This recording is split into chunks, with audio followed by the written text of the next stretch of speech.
Good morning, students. I am Mona Yadav from MLP International School, Rajpura. Welcome to our channel. And students, in our previous lecture, we have learnt about the fundamental rights with explanation. And today we will study about the fundamental rights as human rights. ठीक है, मौलिक अधिकार मानव अधिकारों के रूप में कैसे है. The fundamental rights are considered as the basic human rights. तो जो मौलिक अधिकार है, जो फंडामेंटल राइट्स है, उनको बेसिक ह्यूमन राइट्स के रूप में माना जाता है. Which every citizen should enjoy, जो कि हर एक प्रत्येक नागरिक को जो है एंजॉय करना चाहिए, रिगार्डलेस ऑफ, बिना कास्ट, कलर, रेस, रिलीजन और जेंडर के बेस पे सोचे बिना सभी को इसको एंजॉय करना चाहिए. क्योंकि यहाँ पे ये चीज़ें कोई मैटर नहीं करती, क्योंकि किसी भी कास्ट, किसी भी रेस, रिलीजन और जेंडर के लोग जो है, सिटीजन्स जो है, सभी के लिए ये होते हैं. Okay, they are based in the Universal Declaration of Human rights. तो Universal Declaration of Human Rights में बेस्ड है, ये मेंशन है, which was adopted by the United Nations in 1948. जिनको कब अडॉप्ट किया गया था, इस घोषणा पत्र में मेंशन किया गया था मनुष्य के मौलिक अधिकारों के रूप में, फंडामेंटल राइट्स के रूप में. ठीक है, तो यूनिवर्सल डिक्लेरेशन मीन्स यूनिवर्सल, सभी के लिए. ठीक है, किसी एक इंडिविजुअल, किसी एक व्यक्ति के लिए नहीं, सभी ह्यूमंस के लिए ये राइट्स हैं. And which are adopted by the United Nation, UN के द्वारा 1948 में इसको अडॉप्ट किया गया था. Okay, now we'll discuss about the fundamental duties. The following fundamental duties were added to the Indian Constitution by the 42nd Amendment of 1976. तो जो fundamental duties हैं वो कब ऐड हुई थी इंडियन कॉन्स्टिट्यूशन में? 42nd अमेंडमेंट के तहत 1976 में. तो क्या है fundamental duties? Let's read now.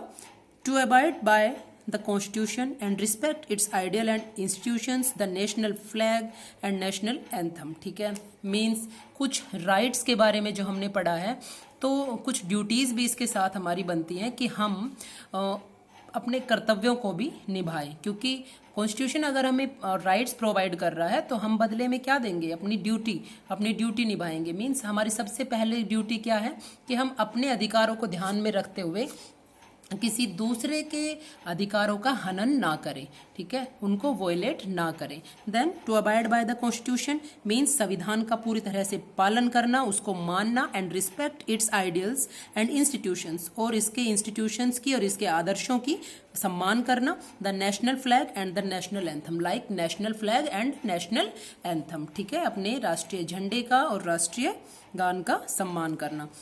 To cherish and follow the noble ideals that inspired our national struggle for freedom. ठीक है, तो हमारे जो नोबल आइडियल्स हैं उनको एक तरह से फॉलो करना. चेरिश मीन उनको संजो के रखना. That inspired our national struggle for freedom, जो आज़ादी के लिए हमें एक तरह से इंस्पिरेशन देते हैं. ठीक है, then next, to uphold and protect the sovereignty, unity and integrity of India. Uphold करके रखना मीन्स इसको बचाए रखना, प्रोटेक्ट करना. तो सोवरेनिटी, यूनिटी एंड इंटीग्रिटी, एक तरह से सोवरेनिटी मीन्स प्रभुसत्ता. जो हमने सोवरेनिटी का मीनिंग भी अच्छे से पढ़ा है कि हमारा जो कंट्री है वो किसी दूसरे कंट्री के अंडर कंट्रोल में नहीं है. हमारा खुद का फ्लैग है, खुद का कॉन्स्टिट्यूशन है, खुद की गवर्नमेंट है. Okay, unity and integrity means एकता और अखंडता. तो प्रभुसत्ता, एकता और अखंडता का पूरी तरह से पालन करना और उसको प्रोटेक्ट करना. टू डिफेंड द कंट्री, देश की रक्षा करना. And render national service when called upon two do so.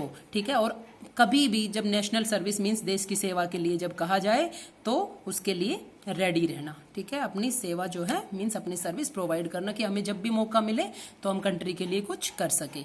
To promote harmony and the spirit of common brotherhood amongst all the people of India, transcending religious, linguistic, regional and sectarian diversities.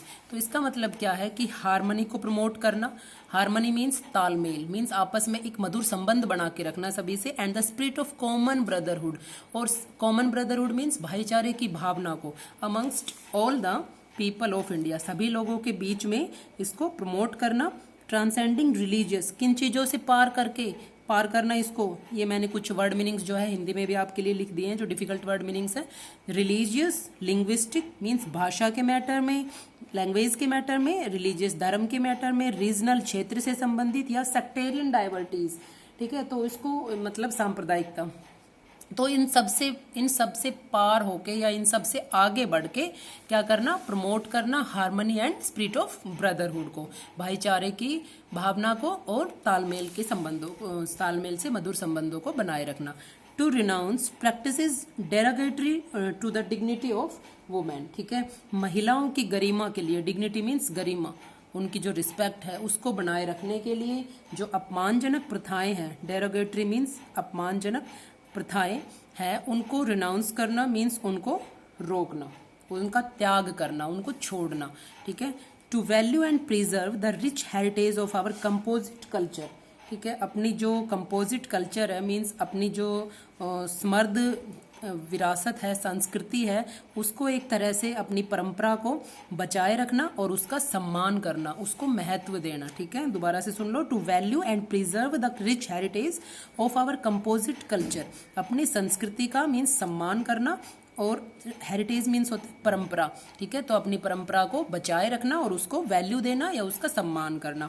To protect and improve the natural environment including forest, lakes, rivers and wild life and to have compassion for living creatures, ठीक है, protect करना और improve करना natural environment, जिसमें include है क्या क्या चीज़ें, फॉरेस्ट, लेक्स मीन्स वन है, लेक्स झीलें हैं, नदियां है, वाइल्ड लाइफ है, वन्य जीवन, and to have compassion for living creatures, और साथ में जो जीवित प्राणी है, ये मैंने वर्ड मीनिंग्स इसमें लिख दिए हैं, लिविंग क्रिएचर्स मीन्स जीवित प्राणी और कंपेशन मीन्स दया भावना, ठीक है। तो जीवित प्राणियों के लिए या लिविंग क्रिएचर्स के लिए भी दया भावना रखना, तो इस तरह से अपनी पूरे नेचुरल एनवायरनमेंट को एक तरह से प्रोटेक्ट करना। एंड नेक्स्ट है to develop the scientific spirit,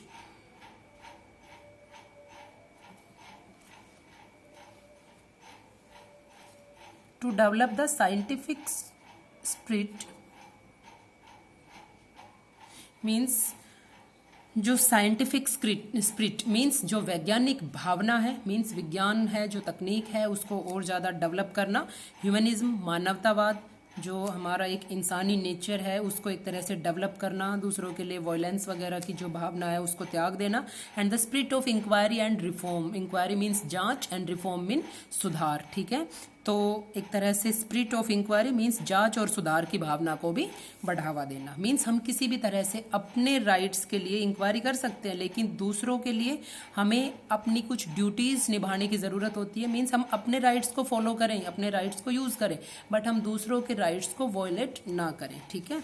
then to safeguard public property and the abjure violence, ठीक है। तो पब्लिक प्रॉपर्टी को सेफ गार्ड करना, उसको बचा के रखना, एंड द एब्जॉर्व वॉयलेंस और हिंसा को रोकना, ठीक है।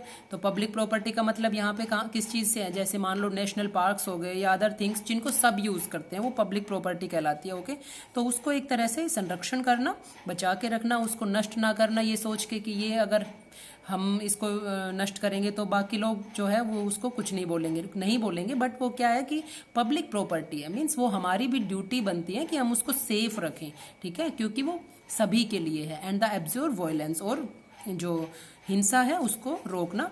To strive towards excellence in all spheres of individual and collective activity so that the nation constantly rises to higher levels of endeavour and achievement, ठीक है। तो एक तरह से प्रयास करना, स्ट्राइव मीन उस चीज़ के लिए ट्राई करना या प्रयास करना, टुवर्ड्स एक्सीलेंस बेटर परफॉर्मेंस के लिए या बेटर के लिए, इन ऑल स्फेयर्स सभी स्फेयर्स में, सभी क्षेत्रों में, चाहे वो इंडिविजुअल रूप तरह से हो या कलेक्टिव एक्टिविटी हो, ठीक है। कलेक्टिव एक्टिविटी या इंडिविजुअल एक्टिविटी के थ्रू हमें स्ट्राइव करना मीन्स प्रयास करना for excellence, towards excellence, so that the nation constantly rises to higher levels of endeavour and achievement. Means अगर हम बात करें कि हम सब मिलके कोशिश करें कि कुछ बेटर हम कर सकते हैं, मीन्स अपनी तरफ से अच्छा करना, ठीक है। ये नहीं सोचें कि भाई सभी लोग नहीं ऐसा नहीं कर रहे हैं तो हम क्यों करेंगे, मीन्स अब कुछ बेटर परफॉर्मेंस हम अपनी दे सकते हैं इंडिविजुअल एक्टिविटी के थ्रू या कलेक्टिव एक्टिविटी के थ्रू, ठीक है। देन तो इसका क्या है, दोबारा से देख लो, to strive towards excellence in all spheres, ठीक है, प्रयास करना हर क्षेत्र में, इंडिविजुअल रूप से या कलेक्टिव एक्टिविटी रूप से, मीन्स सामूहिक रूप से, सो दैट किस लिए, ताकि हमारा नेशन, हमारा राष्ट्र कॉन्स्टेंटली राइजेस, लगातार राइज हो सके, ऊपर उठ सके, to higher levels of endeavour and achievement, ठीक है। मीन्स प्रयत्न करना है इसके लिए और इस उपलब्धि के लिए, ऊंची उपलब्धि और प्रयत्न जो है वो ले सके, गेन कर सके, ठीक है। मीन्स हमारा राष्ट्र जो है ऊंचा उठ सके और अच्छी उपलब्धि वो ले सके, ठीक है। देन स्टूडेंट्स थोड़ा सा हम इसमें वर्क भी आज कर लेते हैं, तो फिलअप्स ओनली मैं यहाँ पे करा रही हूँ आपको। Then first is preamble refers to the introduction to a document which outlines the vision of the document, ठीक है। प्रीम्बल है जो इंट्रोडक्शन, किस चीज का इंट्रोडक्शन है, टू ए डॉक्यूमेंट, एक डॉक्यूमेंट के रूप में, which outlines the vision of the document, जो इसकी आउटलाइन या इसकी रूपरेखा को, कॉन्स्टिट्यूशन की रूपरेखा को तैयार करता है। इंडिया वॉज डिफाइंड एज, तो इसमें आएगा सोवरेन डेमोक्रेटिक रिपब्लिक, ठीक है, सोवरेन डेमोक्रेटिक रिपब्लिक। थर्ड है The 42nd Amendment of the Constitution passed in 1976 had added socialist and secular to the preamble, ठीक है। तो कौन से अमेंडमेंट में ये दोनों वर्ड जो है ऐड हुए थे, 42nd अमेंडमेंट में। फोर्थ है the term sovereign signifies independence and that India is free from external control, ठीक है। तो इस टर्म का मीनिंग है सोवरेन टर्म का कि जो हमारा भारत है वो स्वतंत्र है और फ्री है एक्सटर्नल कंट्रोल से।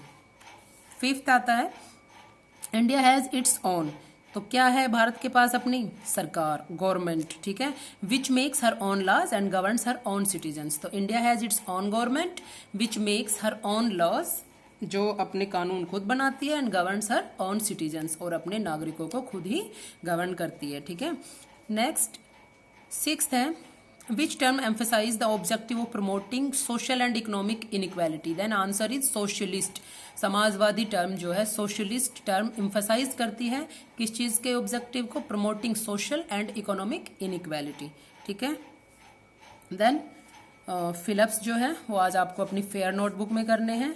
उससे पहले मैं आपको रिटर्न वर्क में समरी करा चुकी हूँ इस चैप्टर की, तो आई होप ऑल स्टूडेंट्स ने इसको फेयर नोटबुक में किया होगा। चैप्टर 29 का जो है एक्सरसाइज वर्क स्टार्ट हो चुका है। Then tomorrow we will do true false और remaining question answers. Okay, thank you.